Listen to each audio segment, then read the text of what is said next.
Hello guys, ছোটখাটো mini ব্লগে সবাইকে ওয়েলকাম। আর আজকে কিন্তু আমি নিজের হাতে বানিয়েছি চিকেন। আর আমার মতো কার কার চিকেন খেতে ভালো লাগে অবশ্যই কমেন্ট করো। আর আমার কিন্তু চিকেনের সব থেকে ভালো লাগে গিলেমেটে আর লেগ পিস। কারা কারা এগুলো খাও অবশ্যই জানিও। তারপর দেখো ফার্স্টে কিন্তু মা মাংসটা ভালোভাবে ধুয়ে বেছে দিয়েছিল আর বলছিল মার হাতে আজকে একটু কাজ আছে, একটু তুই রান্নাটা বসা। আমি কিন্তু তারপরে বসিয়ে দিয়েছিলাম।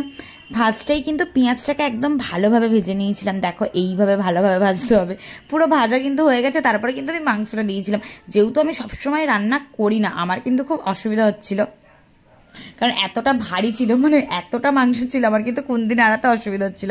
তারপরে কিন্তু আমি দিয়ে দিয়েছিলাম হলুদ গুঁড়ো পরিমাণ মতো নুন দিয়ে দিয়েছিলাম। তারপরে দিয়েছিলাম 2 চামচ আদার পেস্ট, 2 চামচ রসুনের পেস্ট। মা কিন্তু পাশ থেকে আমাকে পরিমাপগুলো বলে বলে দিচ্ছিল। যেহেতু মার হাতে আজকে একটু কাজ ছিল তাই আমি কিন্তু বসিয়ে দিয়েছিলাম। আর এর আগে আমি ট্রাই করিনি তা নয়, যেহেতু কম করি তাই অভ্যাস নেই। তারপরে দিয়ে দিয়েছি লঙ্কার গুঁড়ো 2 চামচ মতো।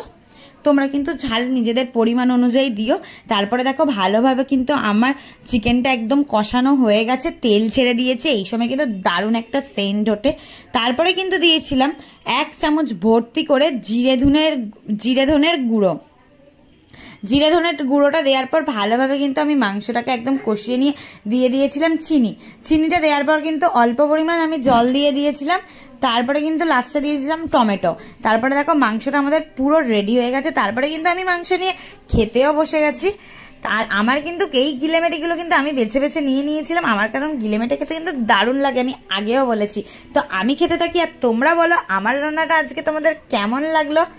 আর তারপরে কিন্তু খেয়ে দিয়ে উঠে একটু গরম হচ্ছিল তাই খেয়ে নিলাম লস্যি। তো টাটা বাই।